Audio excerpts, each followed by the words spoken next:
క్రీస్తునందు ప్రియమైన దేవుని వర్లారా, ఈ సాయంకాల వేళ మీరు చూస్తున్న ఒక ప్రత్యేకమైన అంశాన్ని బైబిల్ నుంచి మీతో కలిసి పంచుకొని పరిశీలించాలని ఆశపడుతున్నాను. అదేంటంటే, మనందరికీ తండ్రి అయిన దేవుడు, ఆయన మహావృద్ధుడు, అనగా ఎన్నో సంవత్సరాల లెక్కలేని ఆయుష్కాలాన్ని కలిగిన వాడు, సృష్టి పుట్టక ముందు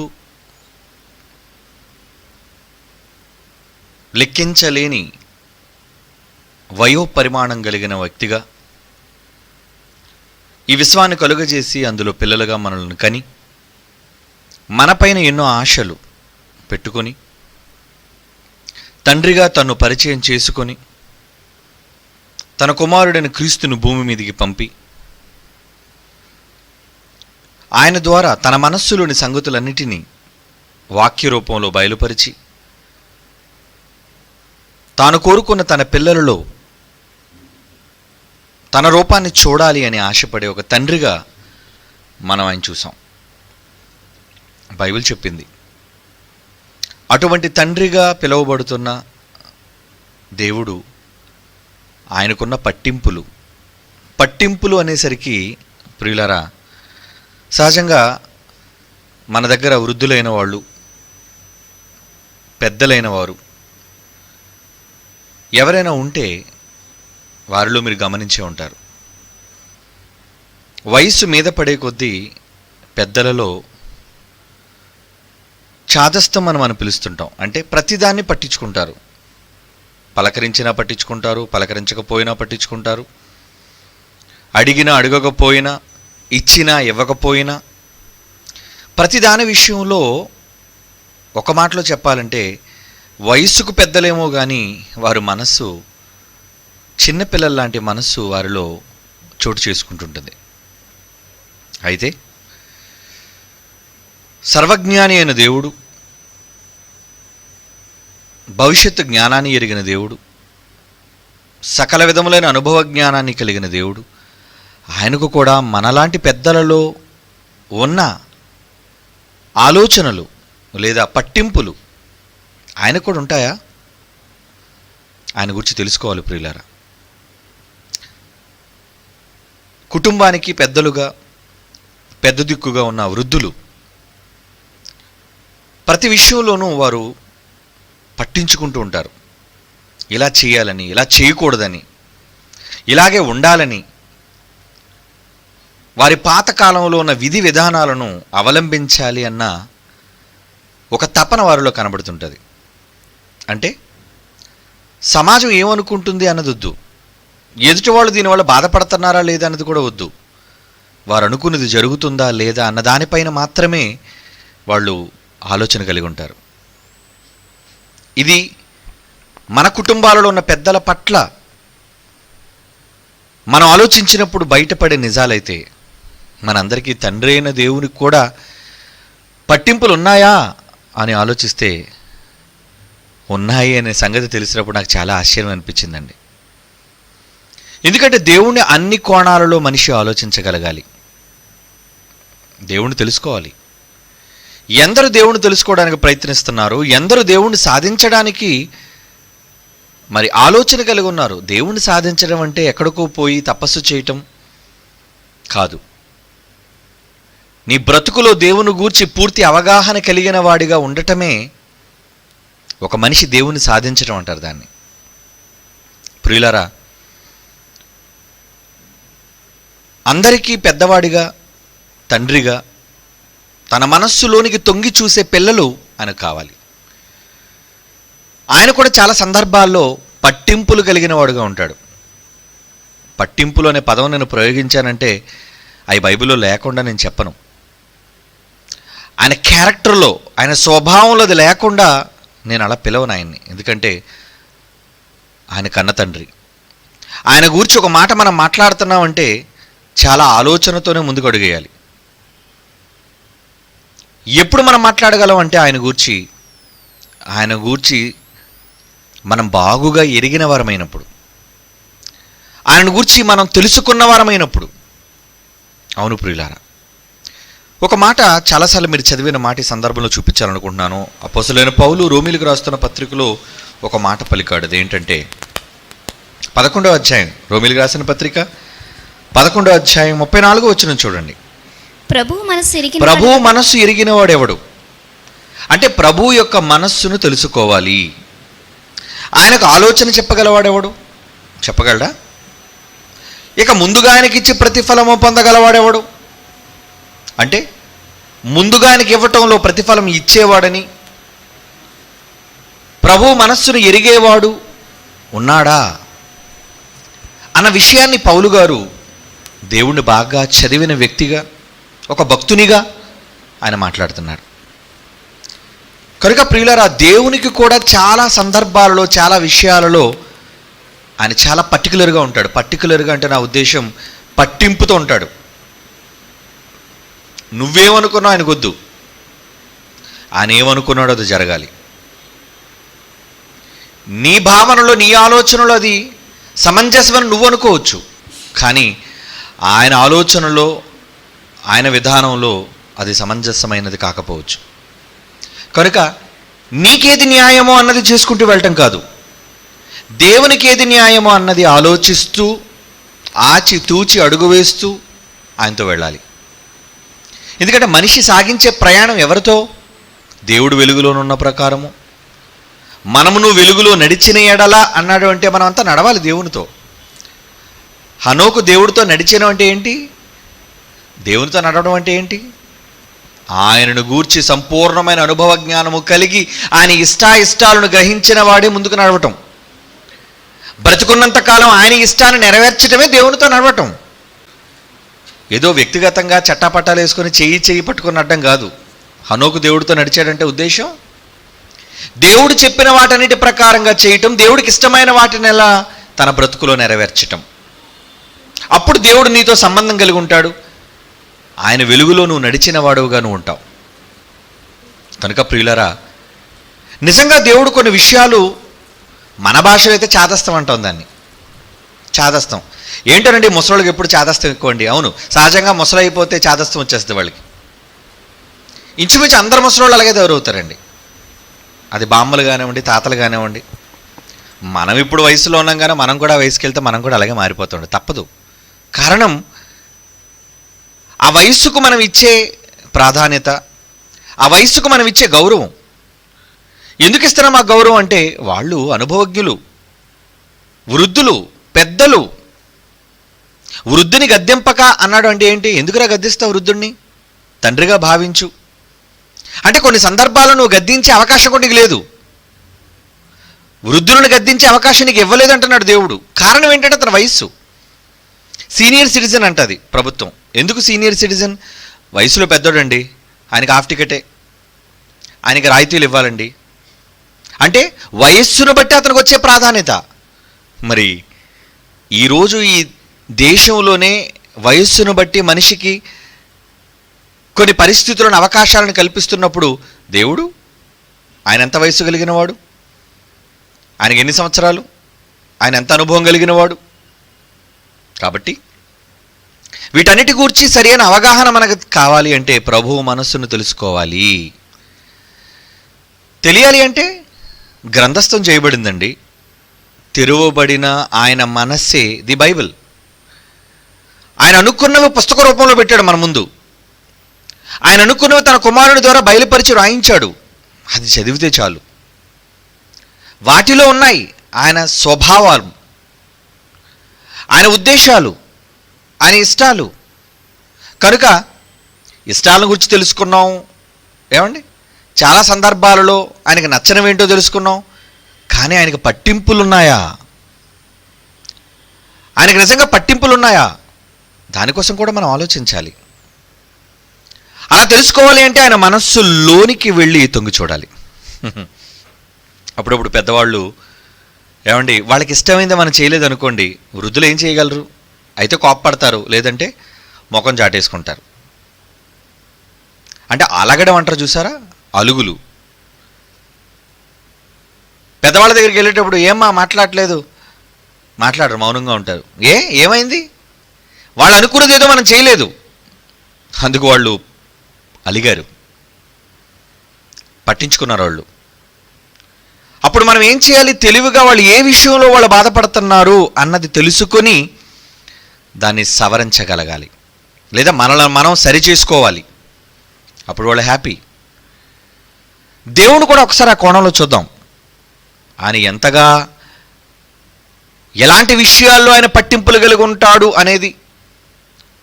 వాటిలోనికి వెళ్లే ముందు ఒక మాట మీకు బైబిల్ని చూపించాలనుకున్నాను. చూద్దాం ఒకసారి. కీర్తనల గ్రంథం 27వ కీర్తనలోని 9వ మాట చూడండి ప్రియులారా. కీర్తనల గ్రంథం 27వ కీర్తన 9వ వచనం.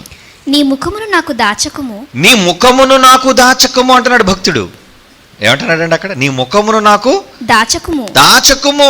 కోపము చేత నీ సేవకుని తోలివేయకు. కోపము చేత నీ సేవకుని తోలివేయొద్దు అంటున్నాడంటే ఆయన కోపం వస్తే నీ ముఖం చూడ్డనమాట. అవునా? అమ్మ నా ముఖం చూడవా? చూడండిరా. నాన్న నా ముఖం చూడవా? చూడండిరా. ఒక పరలోకపు తండ్రి కూడా ఎటువంటి విధానంలో ఉన్నాడో ఆలోచించండి. బైబిల్ ఏం చెప్తుంది? ఏం చెప్తుందండి బైబిల్? మరొకసారి చదువుదాం అన్నమాట. నీ ముఖమును నాకు దాచకము. ఎందుకు నాన్న నా పక్క చూడకుండా నువ్వు దాచేసుకుంటున్నావు నీ ముఖాన్ని? కోపము చేత, నీలో ఉన్న కోపము చేత నీ సేవకుని తోలివేయకు. నీ సేవకుడైన నన్ను తగలేయద్దు. ఏదో నేను బాధపరిచే పని నేను చేశాను, నా మీద ఏదో కోపం వచ్చింది మీకు. నీ ముఖాన్ని నాకు దాస్తే ఎలా? నన్ను తగిలేస్తే ఎలా నీ సన్నిధిలో నుంచి? అంటే ఆయన కోపం తెచ్చుకుంటాడు, నీ మీద అలుగుతాడు, ముఖాన్ని చాటు వేసుకుంటాడు అనే మాట ఇక్కడ మనకు అర్థమవుతుంది. చూడండి. ఏమంటే నిజంగా ఆయన కోపం వస్తే ఆయన ముఖం దాచుకుంటే ఎవడండి ఆయన దగ్గరికి వెళ్ళి చెప్పగలడు? ఏమండి ఏ కారణం చేత మీరు ముఖాన్ని దాచుకున్నారని? చాలా సందర్భాల్లో పెద్దల కోపం వచ్చింది అనుకోండి, కొంతమంది ధైర్యం చేసి తెగించి వెళ్ళి అడగగలరు కోపం ఏంటో కారణం.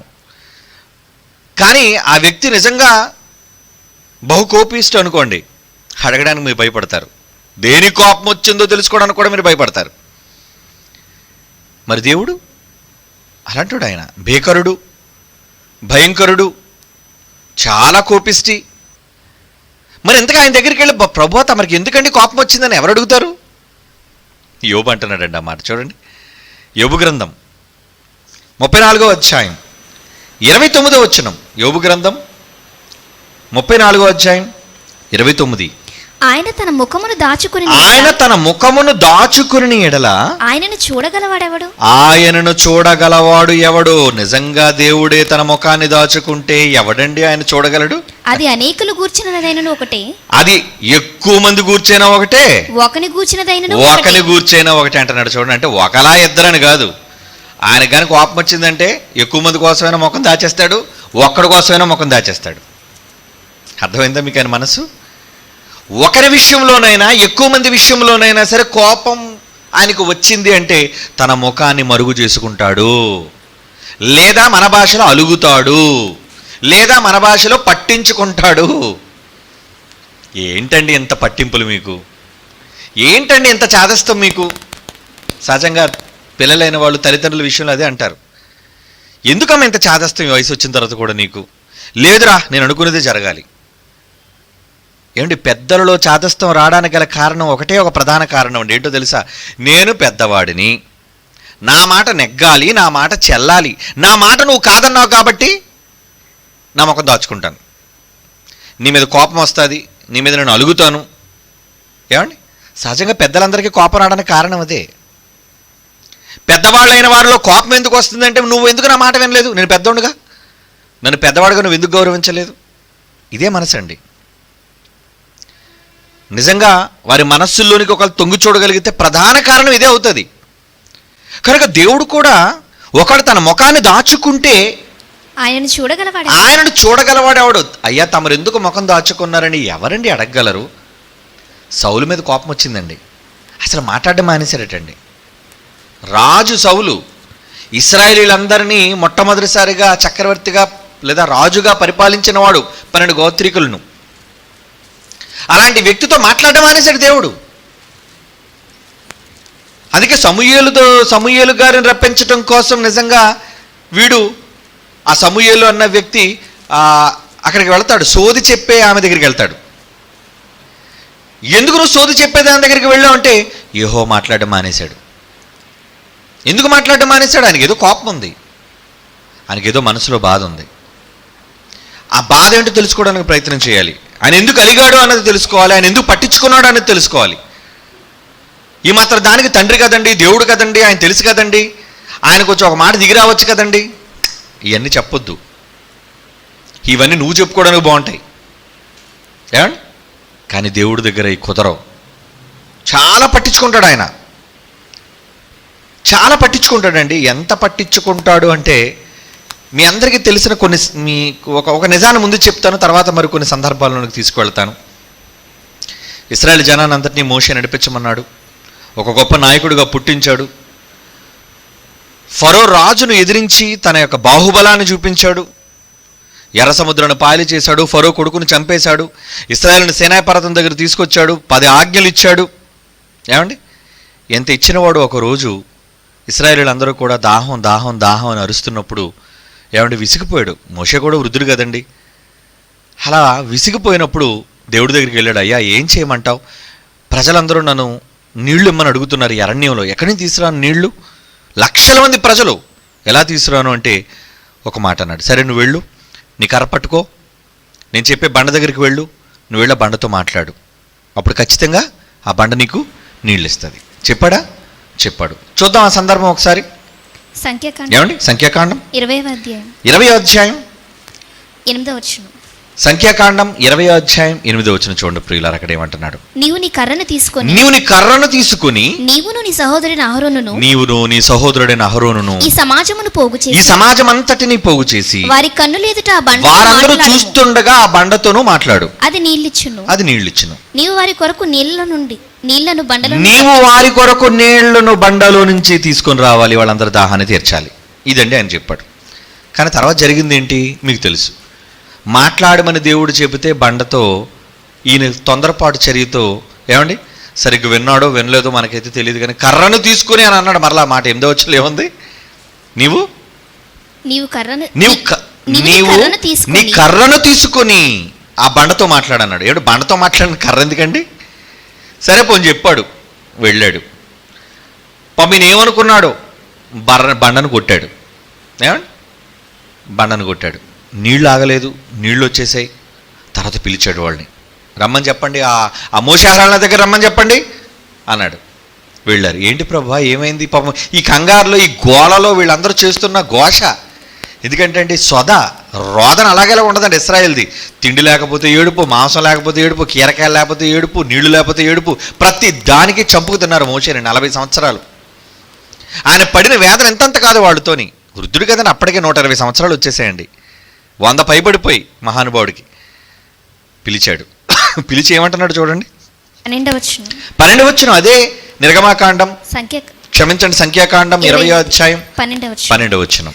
అప్పుడు యెహోవా మోషే అహరోనులతో మీరు ఇశ్రాయేలీయుల కన్నుల ఎదుట నా పరిశుద్ధతను సన్మానించునట్లు నన్ను నమ్ముకొనకపోతిరి గనుక ఈ సమాజాన్ని నేను వారికి ఇచ్చిన దేశములోనికి మీరు తోలుకొని పోరు చెప్పేశారండి.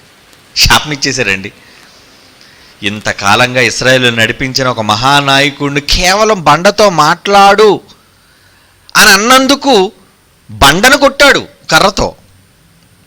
కొట్టినందుకు నీళ్ళైతే ఆగలేదు, కానీ ఆయన మాట చెప్పినట్లుగా చెయ్యకపోవటం వల్ల వాళ్ళిద్దరిని పిలిపించి అసలు పాలుతేను ప్రవహించు వాగ్దాత దేశంలోనికి వీళ్ళిద్దరిని అడుగు పెట్టకుండా చేశారండి. అంత కఠినత్వం అవసరమా? పోన్లే ప్రభా, బండనే కదా కొట్టాడు, ఏదో పోని వినికిడు లోపం వల్లనో లేదంటే సరిగ్గా ఈ మతిమరుపు వల్లనో ఆయన ఏదో తొందరపాటు చర్యతో తప్పే చేశాడు. అయినా దానికి ఇంత పెద్ద శిక్ష? పట్టింపు, మాట పట్టింపు ఆయనకి. ఒక మాటలో తేడా జరిగి తప్పుకోడు ఆయన. నేను చెప్పిందేంటి, నువ్వు చేసిందేంటి? చూసారా, తండ్రి అయిన దేవుని పట్టింపులు అంటే ఒకటి కాదండి, బైబిల్ అంతటిలో చాలా ఉన్నాయి. అందులో కొన్నిటిని మాత్రమే మీ ముందుకు తీసుకొస్తాను ఈరోజు. అంటే చాలా విషయాలు ఆయన పట్టించుకుంటాడు. ఆయన ఏంటంటే ప్రతి ఈ మాత్రం దానికే పట్టించుకోవాలా? కర్రను తీసుకెళ్ళమన్నాడు, బండతో మాట్లాడమన్నాడు, కొట్టాడండి పొరపాటుని. దెబ్బ అనేది తగలేదు కదండి, యెహోవా కాదు కదా దెబ్బ తగిలింది, బండను కొట్టాడు. బండను కొడితే ఆయనకేంటి నొప్పి అని మనం అడిగినా, అని ఒక ధర్మాన్ని మనం మాట్లాడినా, నీ అధర్మాలతో నాకు సంబంధం లేదు, నాకంటూ ఒక పట్టింపు ఉంది. ఏంటా పట్టింపు? నా మాట జవదాటటమే, నా మాట వినకపోవటమే. ఇశ్రాయేలు సమాజము ఎదుట నా పరిశుద్ధతను మీరు నమ్ముకొనకపోతిరి, వినలేదు మీరు, కనుక దానికి తగిన శిక్ష మీరు అనుభవించాలి అనేసారండి. ఇది మోషే విషయంలో జరిగిన పట్టింపు అండి. ఇక ఇంకో సందర్భాన్ని మీకు చెప్తాను, తండ్రి అయిన దేవుడు ఎంతగా పట్టించుకుంటాడు అన్నది. సౌలు రాజుని పిలిచాడు, వెళ్ళు, నేను చెప్పిన దేశం మీదకి నువ్వు వెళ్ళాలి, అక్కడ సైన్యాన్ని, అక్కడ రాజుని, అక్కడ గొర్రెలను, మేకలను, ఎడ్లను అన్నిటిని నువ్వు నరికేయాలి, ఎవరిని విడిచిపెట్టొద్దు, ఎందుకంటే ఇశ్రాయేలుకు చాలా కీడు చేసిన జనాంగం అది అని దేవుడు చెప్పాడు. అన్న మాట ప్రకారంగా సౌలు చక్రవర్తి ఏమండి యుద్ధానికి వెళ్ళాడు. యుద్ధానికి వెళ్ళి ఏం చేశాడు? యుద్ధానికి వెళ్ళి ఆయన చేసిన పొరపాటు ఒకటి చేశాడండి. ఏం పొరపాటు చేశాడో ఒకసారి చూద్దాం. ఏమండి అక్కడికి వెళ్ళిన తరువాత ఒక పొరపాటు చేశాడు. ఏంటి ఆ పొరపాటు అంటే, కేవలం ఆ దేశపు రాజును ప్రాణాలతో తీసుకొచ్చాడు, మొదటిది. రెండోది, యెహోవాకు బలర్పించటం కోసమని చెప్పి, ఏమండి యెహోవాకు బలర్పించటం కోసమని చెప్పి కొన్ని బలిసిన వాటిని తీసుకొచ్చాడు సౌలు. అప్పుడు వెంటనే దానికి సంబంధించి ఆయన ఏం మాట్లాడుతున్నాడో బైబిల్ తెరిచి ఒకసారి మీరు చూడాలి. ఏమండి ఒక్కసారి మనం బైబిల్లో రాయబడిన ఆ సందర్భాన్ని మనం చూడగలిగితే,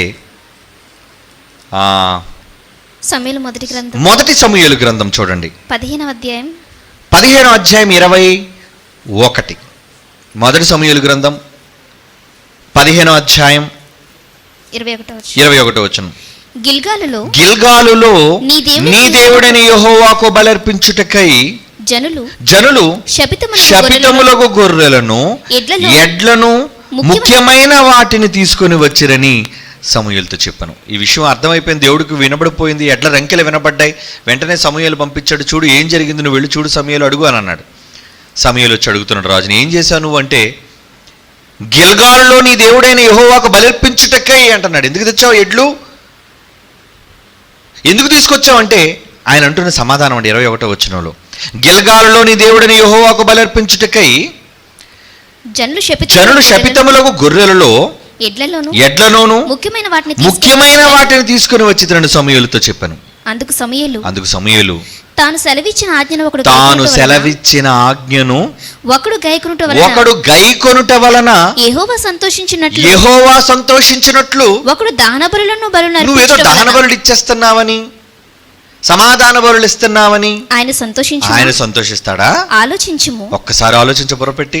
బలులు అర్పించుట కంటే ఆజ్ఞ దేవుడు చెప్పిన మాట వినుట, ఆజ్ఞ గైకొనుటయు, పొట్టేల యొక్క క్రొవ్వును తీసి దేవునికి అర్పించుట కంటే మాట వినుటయు శ్రేష్టం. ఆయన చెప్పిన మాట వినుట శ్రేష్టము అంటున్నాడు. చూడండి, తెచ్చింది ఆయన కోసమే కదండి.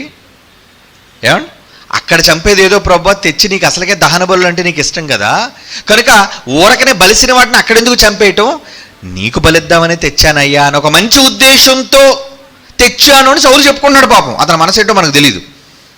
కానీ సరే నా కోసం కదా తెచ్చావు, సరేలే బలర్పించి అనలేదండి. అందుకు దేవుడు ఏమన్నాడు తెలుసా, నిన్ను ఇక మీదట నేను ఇశ్రాయేలు మీద రాజుగా ఉండకుండా తృణీకరిస్తానని చెప్పేశారండి అక్కడే. 26వ వచనం. అందుకు సమూయేలు నేను నీతో కూడా తిరిగి రాను, నేను నీతో ఇంకా తిరిగి రాను, నీవు యెహోవా ఆజ్ఞను విసర్జించి ఉన్నావు గనుక ఇశ్రాయేలీయుల మీద రాజుగా ఉండకుండా యెహోవా నిన్ను విసర్జించెను. విసర్జించేశాడు నిన్ను. ఇంకా చాలా పట్టింపు ఆయనకి, మాట విషయంలో చాలా పట్టింపు. ఏమండి ఇంత పట్టింపా? మాట్లాడమంటే కొట్టినందుకు పట్టింపు, చంపేయమంటే తిరిగి నీకోసమే తెచ్చాను దహన బలి అర్పించడానికి అని చెప్పినందుకు పట్టింపు. ఆయన్నేమో వాగ్దాత దేశంలోకి వెళ్ళనివ్వలేదు, ఈయనైతే రాజుగానే ఉండనివ్వలేదు. ఏమండి యెహోవాకు ఇంత పెద్ద వ్యతిరేకమైన ఆలోచన వీళ్ళు ఏమైనా చేసినట్లుగా మనకేమైనా కనబడుతుందా ఇందులో? మానవ దృష్టితో చూస్తే ఇవి చాలా సింపుల్గా మనకు కనబడుతున్నాయి, కానీ తండ్రి అయిన దేవుని దృష్టిలో ఇవి చాలా పెద్ద నేరాలు. ఆయన మాట పట్టింపు, నేనేం చెప్పాను నువ్వేం చేశావు అది అడుగుతున్నాడు. అందులో నాకు ఇష్టమైనట్టు నువ్వు చేసావా? నీకు ఇష్టమైనట్టు చేసావు. ఇందులో నీ ఇష్టం పని చేయదు, నా ఇష్టమే పని చేయాలి. అంటే నాకు తెలీదా? అంటే నా కోసం బలికి అవసరమో కాదో నాకు తెలీదా? నువ్వు చెప్పాలా? అప్పుడప్పుడు పెద్దలు ఎలా మాట్లాడతారంటే ఏది నిజమో ఏది అబద్ధమో నాకు తెలియదంటావా? ఏది మంచో ఏదో తేడో నేను తెలుసుకోలేనంత అమాయకుడినా? వాళ్ళు అడిగే ప్రశ్నకు సమాధానం ఏముంటుందండి? కనుక కొన్ని సందర్భాల్లో వారు చాదస్తం చూపించినా, వారు పట్టింపులున్నా, వాళ్ళు ఎందుకంత సివియర్గా అలాంటి విషయాలపైన వాళ్ళు దృష్టి పెడతారు అంటే, తండ్రి అయిన దేవుడు అంటున్నాడు, నాకు తెలుసు, మీరు నాకు చెప్పకండి, నేను అలాంటి విషయాన్ని చాలా జాగ్రత్తగా పట్టించుకుంటాను. ఏమండి? మరొక విషయాన్ని చూపించమంటారా? 2 విషయాలు చూసాం, మరొక విషయాన్ని కూడా చూద్దామండి. లేవియాకాండం చూడండి.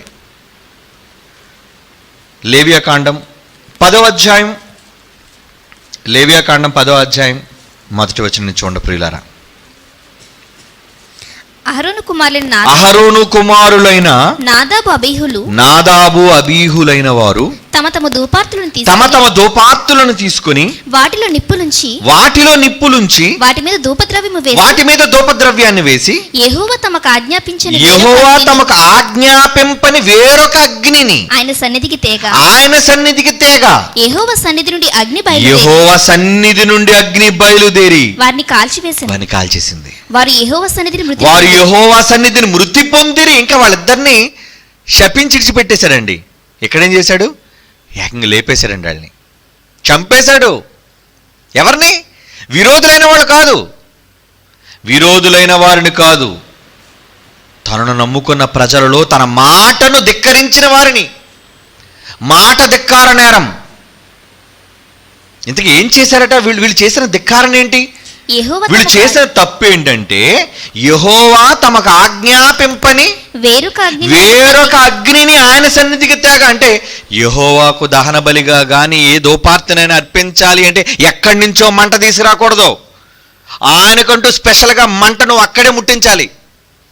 మా పొయ్యిలో కర్ర ఉందండి, మా ఇంట్లో దీపం ఉందండి, ఏమండి ఇది తీసుకొచ్చి ముట్టించేస్తానండి అంటే నో, కుదరదు అది. చూసారా? ఇదేంటంటే మంట విషయంలో కూడానా? ఈయనకంటే ఏమైనా దహన బలి ఇవ్వడానికి ఏమైనా వెలిగించాలి అంటే ఎక్కడ తీసుకురాకూడదట?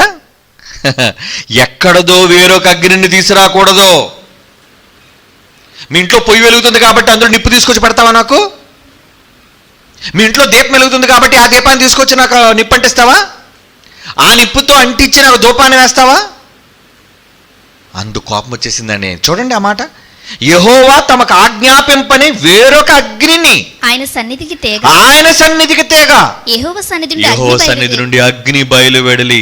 అహరోను పిల్లలండి, అహరోను కొడుకులు. అహరోను ఎవరు? ప్రధాన యాజకుడు, లేవి గోత్రికుడు, దేవుని కొరకు యాజకత్వం చేసే గోత్రకర్తల వాళ్ళు. అలాంటి గోత్రంలో పుట్టిన వాళ్ళిద్దరు కుమారులు. వాళ్ళు చేసిన తప్పు ఏంటంటే, యెహోవాకు డైరెక్ట్గా బలి అర్పించాలి అంటే వాళ్ళు డైరెక్ట్గా నిప్పు అంటించాలి.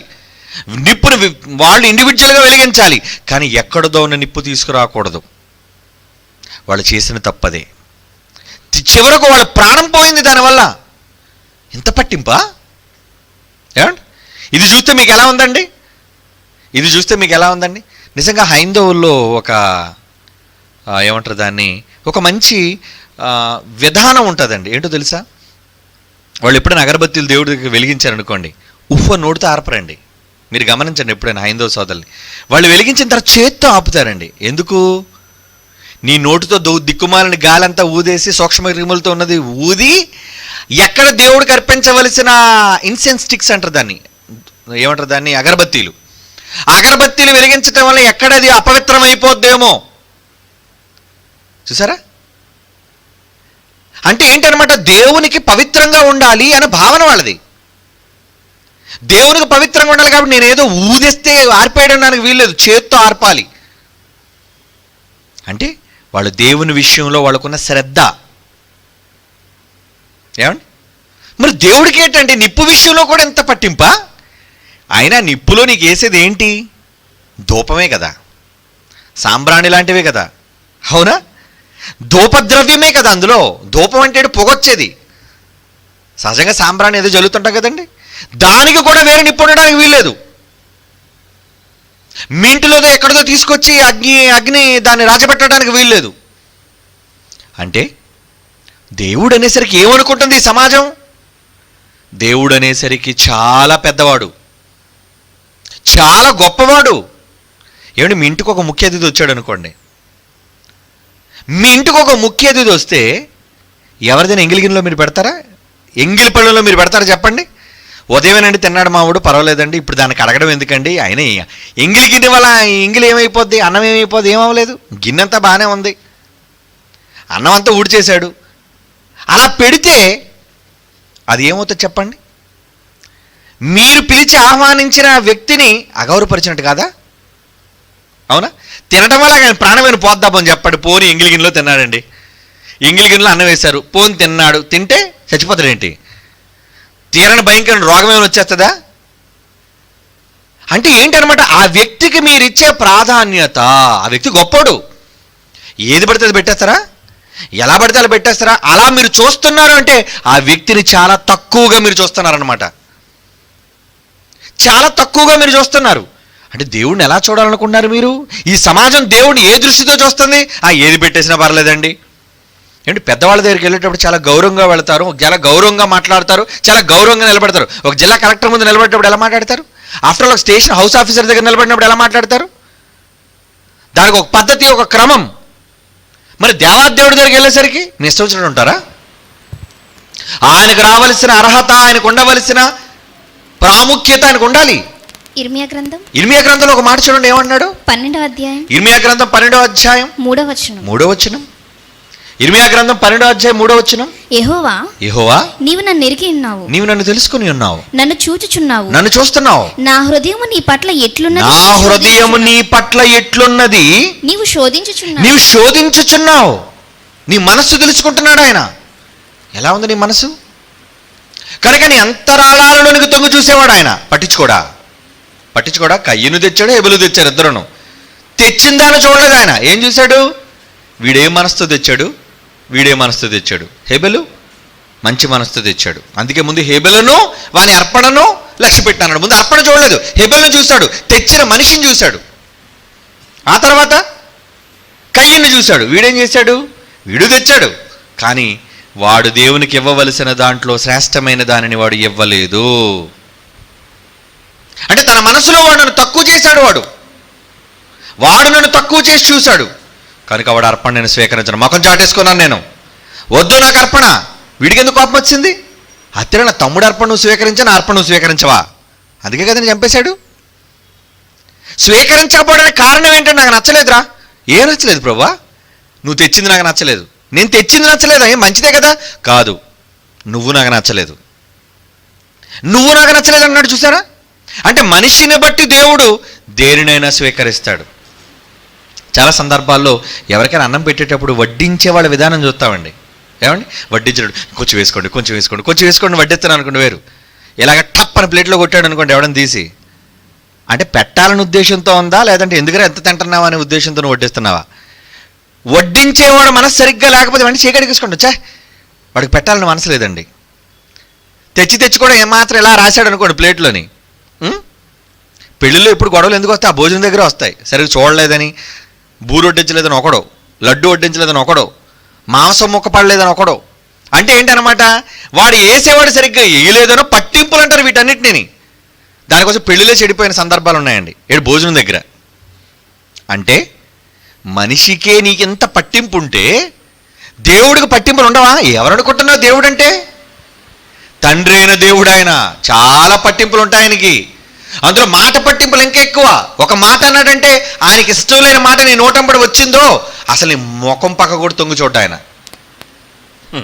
ఆయనకి ఇష్టం లేదు నువ్వు చేయకూడదు. ఆయనకి చెయ్యాలంటే ఒక క్రమం, ఒక ధర్మం ఉంటుంది. ఆ ధర్మ ప్రకారంగా చెయ్యాలి. ధర్మాన్ని మీరి ఏదో ఏమిటి నిప్పు ముఖ్యం, కానీ ఏ నిప్పు అయితే ఏంటో నువ్వు అనుకుంటున్నావు. ఆయనకి నిప్పు అంటే నిప్పే. ఎక్కడిదో నిప్పు తీసుకురావడానికి వీల్లేదు. చూసారు ఎంత పట్టింపు ఆయనకి? చంపేయడమే దానికి. అంటే ఏంటి అనమాట? అందులో నువ్వు ఆయన యొక్క ప్రాముఖ్యత నువ్వు తెలుసుకోవాలి. అమ్మ బాబోయ్, దేవుడు ఇలాంటోడా? చాలా జాగ్రత్తగా ఉండాలి. అయితే ఎలా పడితే మనం ఆయన దగ్గర ఉండడానికి కుదరదు. దేవుని మందసం వస్తుందండి. ఇంకో సందర్భం చెప్తాను మీకు. దేవుని మందసం వస్తున్నప్పుడు పాపం ఎడ్లు కాలు జారి ఏమండి మందసం తూగబోయిందండి, కింద పడిపోయింది. వెంటనే ఉజ్జ ఏం చేశారు తెలుసా అండి? టక్కన మా మందసాన్ని పడిపోతుంది, దేహో మందసం కదా, పడిపోబోతుందని పట్టుకున్నాడండి, చంపేశారండి ఆయన్ని. ఏమండి యెహో మందసం జారిపోతుంటే ఈయనేదో పట్టుకోవడానికి, ఏదో ఎడ్లు కాలు జారితే ఈయన కాలు జారలేదు కదా, ఎడ్లు కాలు జారితే దాన్ని పట్టుకోపోతే ఆ సందర్భం ఒకసారి చూద్దామండి. చూద్దాం. 2 సమూయేలు గ్రంథం 6వ అధ్యాయం 6వ అధ్యాయం 6వ వచనం. 2 సమూయేలు గ్రంథం 6వ అధ్యాయం 6వ వచనం. వారు నాకోను కళ్ళము దగ్గరకు వచ్చినప్పుడు ఎడ్లకు కాలు జారినందున ఉజ్జా చేయి చాపి దేవుని మందసమును పట్టుకొనగా యెహోవా కోపము ఉజ్జా మీద రగిలిపోయిందట. అతడు చేసిన తప్పును బట్టి దేవుడు ఆ క్షణమందే అతని మొత్తగా అతడు అక్కడనే దేవుని మందసము ఎదుటే పడి చచ్చిపోయాడట. ఏంటి దేవుడు తప్పు చేశాడా? మాట పలికాడంటే ఆ మాట చాలా శ్రేష్టం ఆయనకి. మాట పట్టింపు ఎక్కువ ఆయనకి. మాట విషయంలో తేడా జరిగితే సహించడు ఆయన. ఎవరుకుంటున్నారు? దేవుడు చాలా ఈజీగా అనుకున్నారు కదండి. ఏంటి దేవుడి దగ్గర కొంతమంది ప్రార్థన చేస్తారని నోటుకు వచ్చినట్టు ప్రార్థన చేస్తుంటారండి. దేవుడి దగ్గర ఎలా ఉండాలో తెలుసా? దేవుడి దగ్గర ప్రార్థన చేసేటప్పుడు ఒకడు పట్టుకుని అంటే ప్రార్థన వదలడు. అసలు దేవుడి దగ్గర పెద్ద ఆయనతో మాట్లాడుతున్నప్పుడు ఎలా మాట్లాడాలి? లొడలోడా అనుకొని వాగుడుగాయలా వాక్కూడదు. నీ మాటలు కొద్దిగా ఉండి పెద్ద ఆయన నీ నోటుకొచ్చింది అలా మాట్లాడడానికి కుదరదు. అక్కడ లిమిట్ అనుకున్నది టక్కుమని చెప్పు. అవునా? అసలు ఏమనుకుంటుంది ఈ సమాజం దేవుణ్ణి? దేవుడు ఎంత పట్టింపులు కలిగిన వాడు, ఎలాంటి స్వభావం కలిగి ఉన్నవాడు. ఆయన నిన్న నేడు నిరంతరం అలాగే ఉన్నాడు. ఆయన ఏం మారలేదు. ఆయన బైబిల్లో రాయబడిన ఒక సందర్భం కాదు, ఎన్ని సందర్భాలు. అది భక్తులైనా, తన వాళ్ళైనా, పరాయి వాళ్ళైనా అందరూ అందులో ఒకటే చెప్పేశాడు ఆయన. ఏం జరిగిందండి? వారు నాకోను కళ్ళము దగ్గరికి వచ్చినప్పుడు ఎడ్లు కాలు జారినందరూ ఉజ్జా చేయి చాపి దేవుని మందసాన్ని పట్టుకున్నాడు. మందసం పడిపోబోతుంది కదా, అయ్యో పాపమని పట్టుకుంటే, అయ్యో పాపమే. మందసాన్ని ఎవరు పడితే ముట్టుకోవడానికి వీల్లేదు. మందసాన్ని తాకడానికి కూడా దానికి అర్హత ఏం దేవుడు చెప్పకుండా ఏది చేయడండి. తాకాలి అంటే దానికంటే ఒక ప్రత్యేకత ఉంది. ఏంటో ప్రత్యేకత? ద్వితీయోపదేశకాండం చూడండి. ఊరికనే చంపేస్తాడా? ఊరికనే చంపలేదండి. దావీదు కాలంలో జరిగిన సందర్భం ఇదైతే ద్వితీయోపదేశకాండంలో ఇశ్రాయేలీయులందరితో వారికి ఏం ఆజ్ఞాపించాడు చూడండి. ద్వితీయోపదేశకాండం 10వ అధ్యాయం 8వ వచనం. ద్వితీయోపదేశకాండం 10వ అధ్యాయం 8వ వచనం అండి. నేటి వరకు జరుగుచున్నట్లు యెహోవా నిబంధన మందసమును మోయుటకును యెహోవా సన్నిధిని నిలుచుటకును ఆయనను సేవించి ఆయన నామమును బట్టి దీవించుటకు లేవీ గోత్రపు వారిని ఆ కాలమున యెహోవా ఏర్పరచుకొనెను.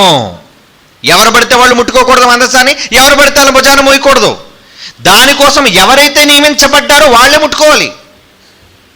అంటే దేవుడిదంటే ఏంటనుకోండి, అంత అపవిత్రమైందా? ఎవరు పడితే వాళ్ళు ముట్టేసుకోవచ్చు అనుకున్నావా? ఏంటి ఒక సీఎంని కలవాలంటే ఏంటి బయట వీధిలో అరుగు మీద కుర్చేసుకుని కూర్చుంటారు అనుకున్నారు ఏంటి? వచ్చేంటారు అందరని. ఒక జిల్లా కలెక్టర్ని కలవడానికి మీరు అపాయింట్మెంట్ తీసుకోవాలి. అవునా కదా? మీ జిల్లా స్థాయిలో ఉన్న ఒక వ్యక్తిని కలవడానికి అపాయింట్మెంట్ తీసుకుని వెళ్ళవలసిన అవసరత మీకు ఏర్పడుతున్నప్పుడు దానికోసం గంటలు నిలబడాలి, వెయిట్ చేయాలి, ఆ బిల్లబంట్రోతును పట్టుకోవాలి, కాగితం ఇవ్వాలి. అందులో అయ్యగారికి మధ్యలో ఫోన్తో మధ్యలో వెళ్ళిపోతాడు. అయినా నువ్వేం అడగడానికి వీల్లేదు, మళ్ళీ రమ్మంటాడు. ఎన్నిసార్లు రమ్మంటే అన్నిసార్లు వెళ్ళాలి. అవసరం నీది. ఒక చిన్న స్థాయిలో ఉన్న వ్యక్తి కోసం నువ్వు ఎంతగా తపన పడుతుంటే దేవుడు అంటే ఏమనుకుంటున్నావు? ఆఫ్టర్ ఆల్ జిల్లా ఎక్కడండి? విశ్వం ఎక్కడ? విశ్వాన్ని ఏలికగా దేవుడు ఉంటున్నప్పుడు ఎవరు పడితే వాళ్ళు ముట్టేసుకోవడం, ఎవరు పడితే వాళ్ళు మాట్లాడేయడమే, ఏది పడితే చెప్పేయడమే, ఏది పడితే చేసేయడమే. చాలా పట్టింపులు ఆయనకి. తండ్రి అయిన దేవునికి చాలా పట్టింపులు ఉంటాయి. ఇవి ఆ పట్టింపులు అంటే తెలుసుకో. ఆయన ఒక రూల్ పెడతాడు, ఆ రూల్ ప్రకారం రావాలి ఎవరైనా సరే. రూల్ దాటితే తప్పు. ఏంటి చట్టాన్ని ఉల్లంఘిస్తే తప్ప కాదా? ముట్టడానికి వీల్లేదని చెప్పాడు. మందసాన్ని లేవి గోత్రంలో మోయడానికి సిద్ధపడిన కొందరు ఉన్నారు, వాళ్ళే పట్టుకోవాలి, ఇంకెవరో ముట్టడానికి వీల్లేదు, వాళ్ళే పట్టుకోవాలి. పడిపోతుంటే పడిపోయి నీకే, ఏం దావీదు లేడేట అక్కడ పడిపోతుడు చూడడానికి. అయ్యో పడిపోయింది కదా, దావీదు ముట్టుకోవచ్చు కదా. అమ్మో, ఎవరు పడితే వాళ్ళు వెళ్ళడానికి వీల్లేదు. అది ఇశ్రాయేలుతో దేవుడు చేసిన చట్టం. చట్టాన్ని ఉల్లంఘిస్తే ఎలా? ఏమండి ఎప్పుడైనా మీరు రోడ్డు మీద, మనకి ఇండియన్ ఆర్మ్స్ యాక్ట్ అని ఒకటి ఉందండి, 1959 అనుకుంటాను, 1959 ఇండియన్ ఆర్మ్స్ యాక్ట్. అది ఆ యాక్ట్ ప్రకారంగా నీ చేతులు ఏ ఆయుధాలు ఉండకూడదు. పెద్ద కత్తి పట్టుకొని మలకేసుకు తిరుగుతున్నాను, నేను అరెస్ట్ చేస్తారు పోలీసులు. ఎందుకంటే అరెస్ట్ చేశారు? లేదంటే మా ఇంటి దగ్గర చెట్టు నరకడానికి తీసుకెళ్తున్నానంటే, గొడ్డలను పట్టుకోనంటే, ఎందుకు తీసుకెళ్తున్నావు? ఇల్లీగల్, చట్ట విరుద్ధమైనది. చట్ట విరుద్ధంగా ఒకళ్ళు నువ్వు ఏ ఆయుధాలను నువ్వు క్యారీ చేసిన నేరస్తుడు నువ్వు. నీ దగ్గర పిస్తోల్ ఉన్నా, నీ దగ్గర కత్తి ఉన్నా, కేవలం సిక్కులకు మాత్రమే, అది కూడా వాళ్ళ ధర్మాన్ని బట్టి ఈ చట్టం, ఇండియన్ చట్టం వాళ్ళకి అవకాశం ఇచ్చింది పెట్టుకోవడానికి. ఇంకా మిగతా వాళ్ళు ఎవ్వరూ ఎటువంటి ఆయుధాలు, మారణాయుధాలు, ఎదుటివానికి హాని చేసే కత్తులు కానీ, బాంబులు కానీ, తుపాకీలు కానీ, ఏ ఆయుధాలు కానీ నువ్వు పెట్టుకోవడానికి వీల్లేదు. చట్టం అది. ఒకళ్ళు పట్టుకొని వెళ్ళావు అనుకో, చట్టం అట మీద నీ మీద అప్లై అయిపోద్ది.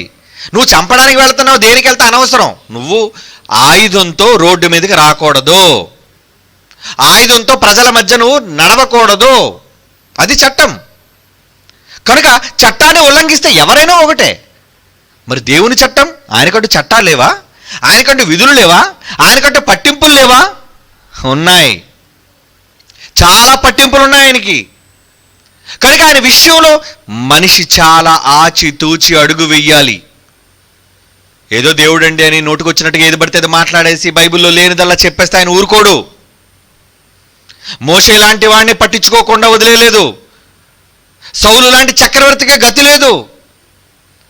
అహరోను పిల్లలకే దిక్కు లేదు. అవునా? అయ్యో పాపం అని కనికరించిన వజ్జాకే బ్రతుకు లేదు. ఏమైపోతున్నారు? చచ్చిపోయిన వాళ్ళు కొంతమంది, శాపాన్ని పొందిన వాళ్ళు మరి కొంతమంది. ఆలోచిస్తున్నారు దేవుని కోసం ఏ రోజైనా? తండ్రి అయిన దేవుడు పట్టించుకుంటున్నాడు ప్రతిదీ, చాలా జాగ్రత్తగా చూస్తున్నాడు ఆయన. కనుక నువ్వేం చేయాలి? చాలా జాగ్రత్తగా ఉండాలి. చాలా సందర్భాల్లో మనం చూస్తుంటామండి పట్టింపులు. దేనికి పట్టింపు? భార్యాభర్తల మధ్యన గొడవ రావడానికి పట్టింపే కారణం. ఏమండి? చిన్ని చిన్ని పట్టింపులు. ఏమంటే చిన్న పట్టింపులకి గొడవ ఎందుకండి? ఆ పట్టింపులే కోపురాలు విడిపోయే పరిస్థితి వస్తుంది. మరి దేవుడు, నువ్వు ఆఫ్టర్ ఆల్ మనిషివి. ఆయన ఎక్కడ, ఆయన స్థానం ఏంటి, ఆయన స్థాయి ఏంటి? ఏమనుకుంటున్నావు దేవుణ్ణి? ఆయన నీ తండ్రి, నిన్నెంత ప్రేమిస్తాడో అంత ప్రేమిస్తాడు. ఒకవేళ నువ్వేమైనా ఆయనకు భిన్నంగా ప్రవర్తించావో నువ్వెవరైనా ఆయనకు లెక్కలేదు, నువ్వెంతటి వాడవైనా ఆయనకు లెక్కలేదు. ఆ విషయంలో నీ మీద శిక్ష అమలు చేయకుండా ఉండడు ఆయన. ఆయనకు భిన్నంగా నువ్వు ప్రవర్తిస్తే, ఆయనకు విరోధంగా ఒకవేళ నువ్వు ఉంటే, అంత పట్టించుకునే వ్యక్తి ఆయన. బైబిల్లో ఇప్పటివరకు మనం చదివిన అనేక సందర్భాలలో ఎంతమందిని ఏ విధంగా ఆయన ఆలోచన మేరకు ఆయన పట్టించుకుంటున్నాడో మనకు అర్థమైంది కదండి. పట్టించుకుంటాడండి ఆయన, ప్రతి దానిలో పట్టింపు ఉంటుందండి ఆయనకి. కనుక నువ్వు చేసేటప్పుడు చాలా సిస్టమేటిక్గా చేయాలి ఆయన దగ్గర. యేసుప్రభు వచ్చాడు కదండి, ఆయన కొడుకే కదండి. ఆయన మనసు ఎలాగుందో చూడండి. యేసుక్రీస్తు తండ్రి నుంచి వచ్చాడు ఆయన. ఆయన మనసు ఎలాగుందో ఒక ఎగ్జాంపుల్ చూపించమంటారా? యేసుక్రీస్తు ఒక ఇంట్లోకి వెళ్ళాడండి. ఆయన ఇంట్లోకి వెళ్ళాడు, భోజనానికి పిలిచాడు ఆయన. అయ్యా ప్రభువా రండి, మీరు మీ శిష్యులు భోజనానికి రండి అని చెప్పి భోజనానికి పిలిచాడు. అయితే భోజనానికి వెళ్ళినప్పుడు ఏం జరిగింది? ఏమండి, మొత్తాన్ని భోజనానికి పిలిచాడు, కూర్చోబెట్టాడు. ఏం జరిగిందో ఒకసారి మీరు చూడండి. లోక రాసిన సువార్త 7వ అధ్యాయం 44, 45 వచనాలు. లోకా సువార్త 7వ అధ్యాయం 44. ఆ స్త్రీ వైపు తిరిగి, ఈలోపు ఒక స్త్రీ వచ్చింది, పాపాత్మురాలైన స్త్రీ. ఏమండి, ఆ స్త్రీ వైపు తిరిగి సీమోను తిట్లనెను, ఈ స్త్రీని చూచుచున్నావే, నేను నీ ఇంటిలోనికి రాగా. ఏమంటే పిలిచినాడు సీమోను ఇంటికి వచ్చాడు. సీమోను వైపు తిరిగాడు. నేను మీ ఇంటికి వచ్చాను కదా. ఏమడుగుతున్నాడు చూడండి. నేను నీ ఇంటిలోనికి రాగా నీవు నా పాదములకు నీళ్ళు ఇయ్యలేదు. నీవు నా పాదములకు నీళ్ళు ఇచ్చావా? అంటే నీళ్ళు ఇవ్వడం మర్చిపోయాడండి. ఏంటి, ఇంట్లోకి వచ్చేటప్పుడు పాదాలు కడుక్కోవడానికి చెంబుతో నీళ్ళు ఇవ్వలేదటండి. ఎవరికి పట్టింపు వచ్చింది? ఏమండి, యేసుక్రీస్తు వారు చెప్తున్నాడు, సందర్భం వచ్చింది కాబట్టి. ఏమంటున్నాడు? నీ ఇంటికి వచ్చాను నేను, లోనకు వచ్చేసాను, కూర్చుండిపోయా, అసలు నువ్వు నీళ్ళు ఇచ్చావు కాలు కడుక్కోవడానికి? చూసారు అడుగుతున్నాడు. అంటే ఎలాంటి మనసు ఉందో చూసారా? మనం అనుకుంటే అబ్బాయి పెద్ద ఏం పట్టించుకోరండి అని మీరు అనుకుంటారేమో. ఒకసారి చూడండి, ముసలోళ్ళు అండి, వాళ్ళు ఏదో మంచం మీద ఉన్నారండి, ఏం పట్టించుకోరండి అనుకుంటారు మీరు. అమ్మ బాబోయ్, వాళ్ళు పట్టించుకున్నంతగా ఎవరు పట్టించుకోరండి. ప్రతిదీ పట్టించుకుంటారు. అన్న పట్టించుకుంటారు, ఆ అన్న పట్టించుకుంటారు. వాళ్ళు పట్టించుకోలేనట్టుగా ఉంటారు మీ దగ్గర, ఏదో వినలేనట్టుగా, చూడలేనట్టుగా, ఏమండి, ఏదో మాటలు లేనట్టుగా ఉంటారు. అన్నీ తెలుసుకుంటారు. చూసారా, యేసుక్రీస్తు అప్పటివరకు ఏం మాట్లాడలేదు. ఎప్పుడైతే ఎవరో ఒక పాపాత్మని స్త్రీ వచ్చి నిజంగా ఆ సెంటు బుడ్డి బద్దలు కొట్టి నిజంగా ఆయన పాదాలను కన్నీళ్ళతో తుడుస్తుందో వీళ్ళందరికీ బాధ కలిగిపోతుంది. వీళ్ళందరికీ బాధ కలిగిపోతుంటే ఈయన కోపం ఆవిడన్నందుకు కాదండి. ఏమండి, ఏమడుగుతున్నాడు ఈయన? ఏమడుగుతున్నాడు? మళ్ళా చదవండి ఆ మాట. సీమోను తిట్లను 45వ వచనం, 44వ వచనం. నీవి స్త్రీని చూచుచున్నావే, నేను నీ ఇంటిలోనికి రాగా నీవు నా పాదములకు నీళ్లు ఇయ్యలేదు గాని ఈమె తన కన్నీళ్లతో నా పాదాల్ని తడిపి తన తల వెంట్రుకలతో తుడుస్తుంది. నీవు నన్ను ముద్దు పెట్టుకోనలేదు. అంటే ఇది కూడా గమనించాడు అనమాట. అంటే వచ్చి రాగానే ముద్దు పెట్టాడా లేదా? అప్పుడప్పుడు చూడండి, పెద్దలు ఇంటికి వెళ్ళమని ముందు చూస్తారు, నమస్కారం అనేది ముందు పిలిచి కుర్చీ వేయాలి. కుర్చీ వేయలేదా అంటుంటాడు. ఏమండి, అంటే ఏంటనమాట? పట్టింపు. ఇంకా తర్వాత నువ్వు ఎన్నిసార్లు పిలువు రాడు నీ ఇంటికి. ఏమనుకుంటున్నారు? చాలా ఉంటాయండి. ఇది చాదస్తం అని మీరు అనుకుంటున్నారు. చాదస్తం కాదు, అది పట్టింపు.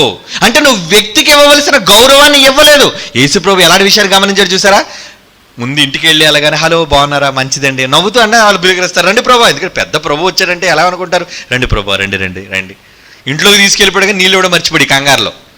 ఏమండి, సీమోను ఆ తర్వాత ఇంకేటి చేశాడు? వచ్చి రాగానే వెల్కమ్ అని మెడ మీద పడి ముద్దు పెట్టుకోరు, అది ధర్మం. ఏమండి, ముద్దు పెట్టలేదని, చెంబుతో నీళ్ళు ఇవ్వలేదని ఎప్పుడు చెప్తున్నాడు చూసారు ఇంట్లోకి వచ్చేసిన తర్వాత? అంటే గుర్తున్నాయా? ఆయన పట్టించుకున్నాడా? పట్టించుకున్నాడు. ప్రతిదీ పట్టించుకుంటాడు. మిమ్మల్ని కూడా చూస్తాడు. ఎన్ని గంటలకు వచ్చావు నువ్వు? ఎప్పుడు వచ్చావు నువ్వు? ఏం చేశావు నువ్వు? చూడ్డా? మనం అనుకున్న దేవుడు మనల్ని ఏం పట్టించుకోడండి. ఆకాశంలో మబ్బులు ఎన్ని అడ్డుగా ఉన్నాయి, అది స్లాబ్ కూడా అడ్డుగా ఉంది. దేవుడు మనమేం చూస్తాడండి? మనమేం దేవుడు కనబడతాడు అనుకున్నారా? ప్రతిదీ నువ్వు లేచుట, నువ్వు కూర్చుండుట, అవునా, నువ్వు పడుకుండుట, నువ్వు తిరిగి నిద్ర లేచుట, అన్నిటినీ గమనించేస్తున్నాడు. పరిశోధించి తెలుసుకొనుచున్నావు. దేవుడు పట్టించుకోలేనట్టుగా ఉంటాడు, కానీ అన్ని పట్టించుకుంటాడు. ఎంత పట్టింపులు అంటే, నీ తల మీద ఉన్న వెంట్రుకలన్నీ లెక్క పెట్టేశారంటే బాబు ఎంత పట్టింపేటండి బాబు ఆయనకి. రోజుకి తలస్నానం చేసేవాళ్ళు ఎన్ని వెంట్రుకలు ఊడిపోతున్నాయి, ఎన్ని కొత్త వెంట్రుకలు మొలుస్తున్నాయి, ఇవన్నీ లెక్కిస్తున్నాడంటే లెక్కిస్తున్నాడు ఆయన. దినాలు లెక్కిస్తున్నాడు, వెంట్రుకలు లెక్కిస్తున్నాడు. నీ క్రియలు, నీ చర్యలన్నిటినీ బాగుగా తెలుసుకొని ఉన్నానంటున్నాడు. చూడండి, బాగుగా. అంత పట్టింపు ఆయనకి. తండ్రికి తగ్గ కొడుకులాగా కనబడుతున్నాడండి ఈయన కూడా. అంటే నువ్వు నాకు ఎందుకు నీళ్ళు ఇవ్వలేదు, నువ్వు నన్ను ఎందుకు ముద్దు పెట్టుకోలేదు అంటే నీకు ప్రేమ లేదు. ఇప్పుడేమో ఈవిడేదో నన్ను ముద్దు పెట్టుకుంటుందని, లేదంటే కన్నీళ్లతో నా పాదం కడుగుతుందని నీకు బాధ కలిగిపోయిందా? నీ ప్రేమ ఏమైందిరా ఎందాడ మరి నేను వచ్చినప్పుడు? నీకు ప్రేమ లేదు. పోటీ ప్రేమలొద్దు. నువ్వు హృదయపూర్వకంగా నాకు ఏం చేస్తున్నావు అది చెయ్యి. అది దేవుడు కోరుకుంటున్నాడు. నీ మనస్సును పరిశీలిస్తున్నాడు. దేవుడు ఎక్కడికి వస్తాడో తెలుసా అండి? ఏమండి, వేషధారణ పట్టించుకోడండి. చాలామంది అనుకుంటారు దేవుడి దగ్గర నేను నటించేస్తానండి. మనుషుల దగ్గర నువ్వు నటించేస్తావు. ఏమండి, మనుషులు చూస్తున్నాడు ఓ భక్తిగా, ఎందుకు గుడికి వెళ్ళమండి ఎలాగ ఉంటారండి? అతి వినయం వచ్చేద్దండి, ఎక్కడికి లేదు. ప్రభు సన్నిధి అనేసరికి వినయం. మరి వినయం బయటికి ఎందుకు వెళ్ళి ఉండదు నీకు? బయటికి వెళ్తే నీకు వినయం ఉండదా? ఇక్కడికి వచ్చేసరికి ముసిగేసేస్తావు, ఇక్కడికి వచ్చేసరికి మోకాళ్ళు వేసేస్తావు, ఇక్కడికి వచ్చేసరికి ఓ అతి భక్తిగా ప్రదర్శిస్తుంటావు, ఏదో భయంగా బ్రతుకుతున్నట్టు కనబడతావు. ఆ తర్వాత బయటికి వెళ్ళిన తర్వాత నీకు భయమా? ఆ నోటమ్మడ మాటలేంటి, ఆ నువ్వు చేసే పనులేంటి, ఇవన్నీ దేవుడు చూడ్డా? అన్నిటినీ దేవుడు గమనిస్తున్నాడు. అన్నిటినీ, నీ చర్యలన్నిటినీ ఆయన పరిశోధించి తెలుసుకుంటున్నాడట. నువ్వు నటిస్తే ఆయన నమ్మి మోసపడనే మనిషి కాడాయన. ఏదో ప్రభు దగ్గర ఓవర్ యాక్టింగ్ చేసేస్తానండి. ప్రభు అబ్బా నా బిడ్డకి నా మీద ఎంత ప్రేమ ఏంటి. ఉదయం నిజంగా తెల్లవారిని లేచి లేవగానే ఒకే ఒక వ్యక్తి కనబడ్డాడు ముందు. ఇక్కడ ఒకే ఒక వ్యక్తి ముందు ఆయన వచ్చాడు. ఏమంటే నేనే అనుకోను, అబ్బా అందరికంటే ముందు వచ్చేసాడండి, నెంబర్ 1 ఫస్ట్ పర్సన్. ముందు వచ్చినోడి కోసం మనం ఆలోచిస్తాం కదండి. అంటే దేవుడు అంటే ఎంత ఆసక్తి. ఎవ్వరు లేరు, ఒక్కడే ఉన్నాడు ఈ ఫ్లోర్లో, ఒక్కడే ఉన్నాడు. ఉదయాన్నే వచ్చేసాడు, అలా కూర్చున్నాడు కుర్చీలో. మనకు కూడా పనులు లేవేంటి, మనం కూడా అలాగే పడుకున్నాం, మనం కూడా అలా లేచాం. కానీ 10 గంటలకు వచ్చిన భక్తులు కొంతమంది, 10:30కు వచ్చిన భక్తులు కొంతమంది, వచ్చిన వాళ్ళు తీసుకెళ్ళిపోవడానికి వచ్చిన భక్తులు కొంతమంది, గుడి విడిచిపెట్టే టైంకి వస్తారు వాళ్ళు. దేనికి? ఒకసారి దేవుడికి నమస్కారం పెట్టేసి అలాగ అనుకొని అలా వెళ్ళిపోవడానికి. ఏమండి అటువంటి వాళ్ళ దేవుడిని భక్తిని చూడడానికి ఉన్నావా? నీ వేషధారణ తెలుసానికి. దేవుని ముందుగానే నటిస్తే అస్సలు ఒప్పుకోడండి ఆయన. నిన్ను స్కాన్ చేసేస్తాడు ఆయన. స్కానింగ్ ఎప్పుడు స్కాన్ చేస్తాడో తెలుసా? నువ్వు పడుకున్న తర్వాత వస్తాడు నీ దగ్గరికి. నీ బుర్రలో ఏముంది? నువ్వు అసలు ఏం ఆలోచించి పడుకున్నావు? నువ్వు మెలకువగా ఉన్నప్పుడు వేరు, మెలకువగా ఉన్నప్పుడు ఎందుకంటే నటిస్తాడు మనిషి.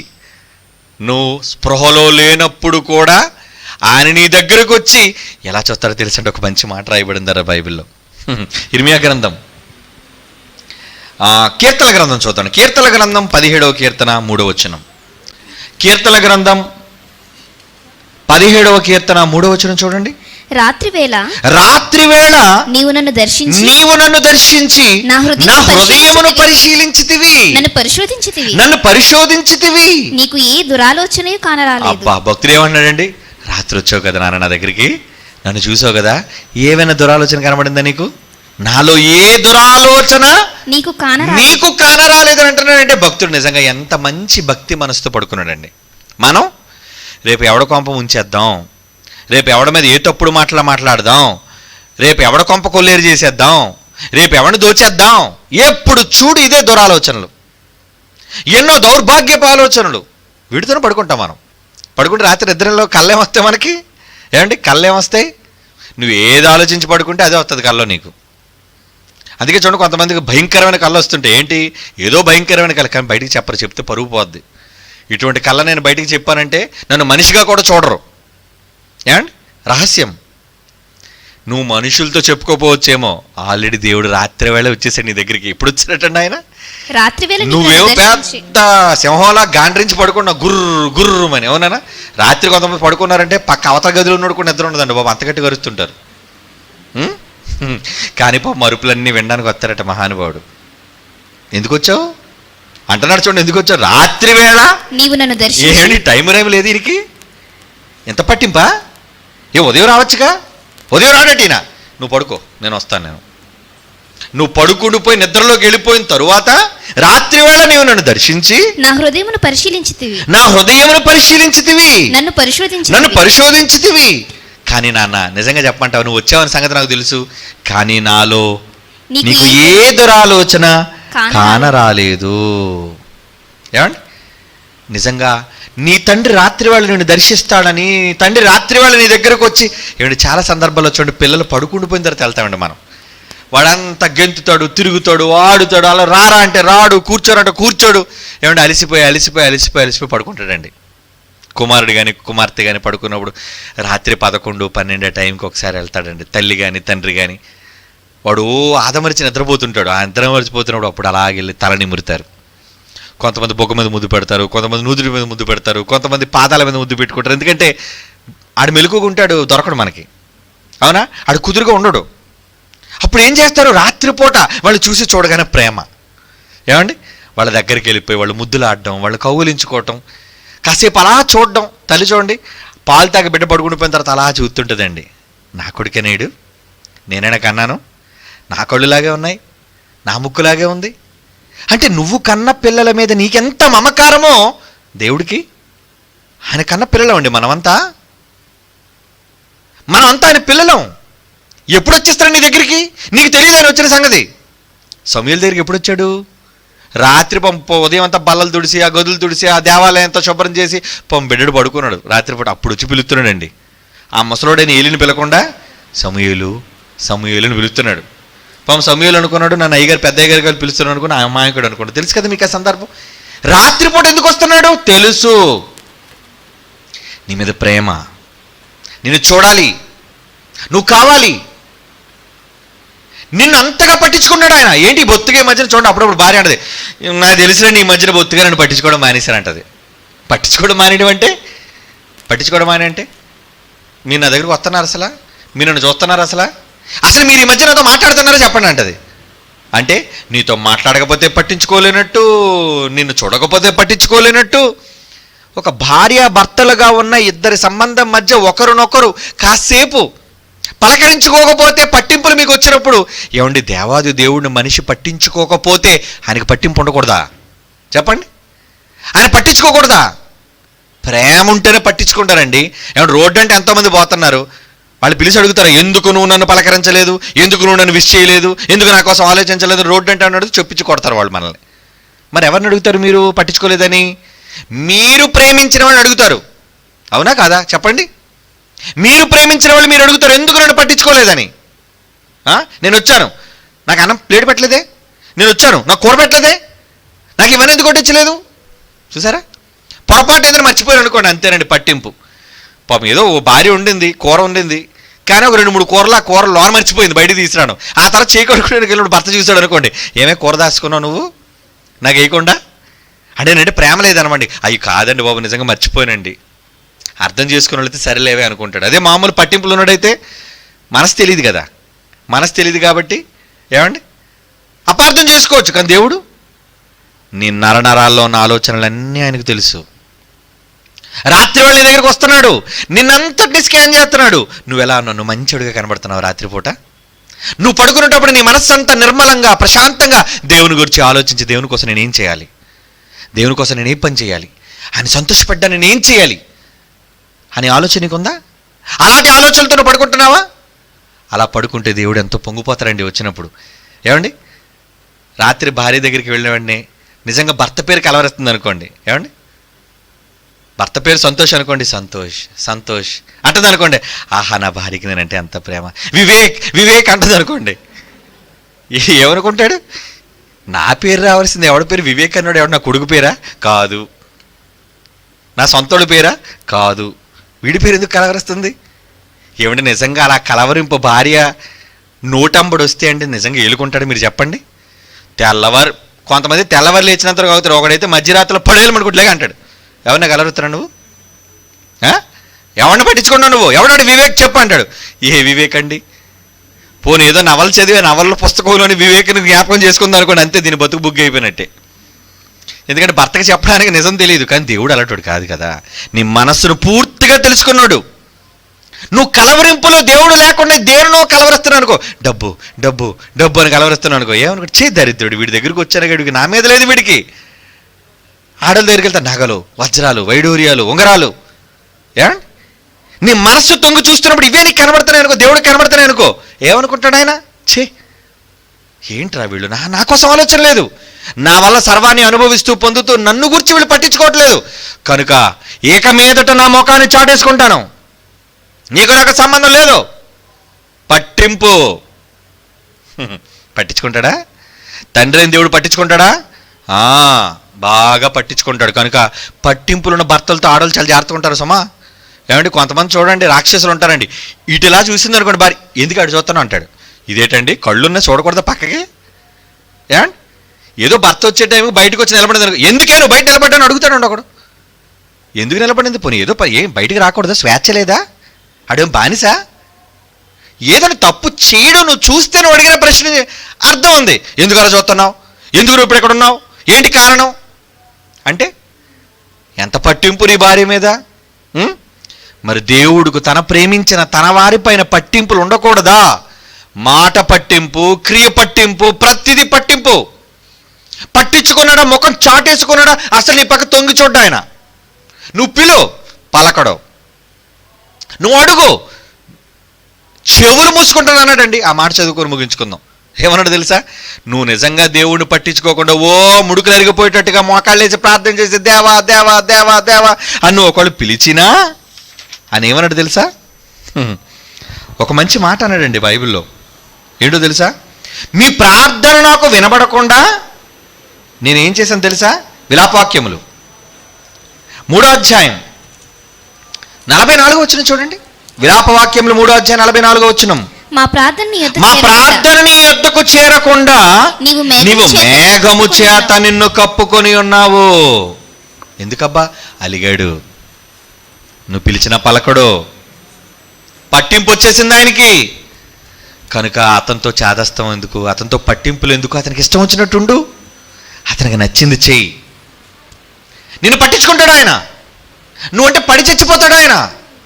మనలో ఎవరికి దూరంగా ఉండేవాడు కాడు ఆయన. చెప్పాడుగా అపోస్తలుల కార్యాలు 17వ అధ్యాయం చాలాసార్లు చదువుకోను కదా, 26, 27 వచనాలు. ఆయన మనలో ఎవరికి దూరముగా ఉండేవాడు కాడు. నిజంగా నీ తండ్రి నిన్ను పట్టించుకుంటున్నాడంటే ఎంత ప్రేమ! ఆ పట్టించుకొని నీకోసం ఎదురు చూస్తున్న నీ కన్న తండ్రికి నువ్వేం చేయాలనుకుంటున్నావు? మీ నాన్నకి నువ్వేం చేయాలనుకుంటున్నావు? ఆయన కోసం నువ్వేం ఆలోచిస్తున్నావు నీ మనస్సులో? నువ్వు నచ్చని పని నువ్వు చేసి నువ్వు ప్రార్థన చేసిన ఏమన్నాడు తెలుసా? నీ ప్రార్థన నాకు వినబడకుండా, మా ప్రార్థన నీ యొద్దకు చేరకుండా నీవు మేఘముల చేత నిన్ను కప్పుకొని ఉన్నావు. కప్పేసుకుంటాడా? చెవులు మూసుకుంటాడా అని అర్థం మన భాషలో. రే, నీ ప్రార్థన విననురా నేను. ఎందుకు వినాలి నీ ప్రార్థన? నాకు నచ్చని పని చేస్తున్నావు, నీ ప్రార్థన నేను ఎందుకు వినాలి? ఈరోజు చాలామంది అనుకున్నారు ప్రార్థన యోధులైన వాళ్ళు ఏదో గోపురాలకి ప్రార్థన చేస్తుంటే మా ప్రార్థనలన్నీ దేవుడు వింటున్నాడు అనుకున్నాడు. తప్పండి. ఎవరు ప్రార్థన పడితే వాళ్ళు ప్రార్థన వినడు. ప్రార్థన చేసేవాడికి అర్హత ఉండాలి. నువ్వు ఎవరి కోసం ప్రార్థన చేస్తున్నావో అడిగిన వాడికి అర్హత ఉండాలి. ఎవరి కోసం అడుగుతున్నావు? అడిగే వ్యక్తి మంచోడేనా? ఆడి భక్తుడేనా? ప్రతి దౌర్భాగ్యుడి కోసం, పనికిరాని వాడి కోసం, దేవుడు అంటే భయభక్తులు లేని వాడి కోసం నువ్వెవడు సిఫారసు చేయడానికి? దేవునికి సిఫారసు చేయడానికి అతను భక్తిపరుడై ఉండాలి, అడగడానికి నువ్వు భక్తిపరుడు అయి ఉండాలి. అప్పుడే నీ ప్రార్థన వింటాడు. లేదా this call is temporary disconnected. అంతే. ఈ నెంబర్ ప్రస్తుతం పని చేయటం లేదు. నువ్వు దేవుడికి ఎంత డైల్ చేస్తున్నా ఏమండి, డైలింగ్ రింగింగ్ అవదో, వెళ్ళదో. నీ ప్రార్థన వింటున్నాడని నువ్వు అనుకుంటున్నావు. పట్టింపు ఆయనకి, చాలా పట్టింపు. కనుక తండ్రి అయిన దేవుని పట్టింపులు మనస్సులో ఎంత సున్నితమైనడండి. చిన్నపిల్లలా కనబడట్లేదు మనకైనా.